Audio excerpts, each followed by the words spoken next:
तोड नाही. ए परत चला माग. ही लग्नाला आली. लग्न जमावणारा कोण आहे आता? देव. नवरीचं नाव आहे निडबास, नवरीचं नाव आहे बुद्धी, आणि तिच्या बापाचं नाव आहे पांडुरंग.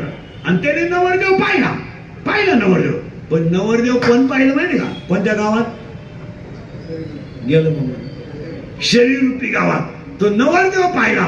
त्याचं नाव आहे काम. आता नीट ऐका, मानवी शरीरामध्ये काम तयार झाला. पाया पडून सांगतो, एखाद्या म्हाताऱ्या माणसाने बायको केली, गैर नाही. लोक त्याला नाव ठेवतात, नाही करू द्या, ते फक्त वयानं दमलंय. त्याचं उत्तर सांगतो तुम्हाला. का? शरीर हे 5 कोशाचं आहे.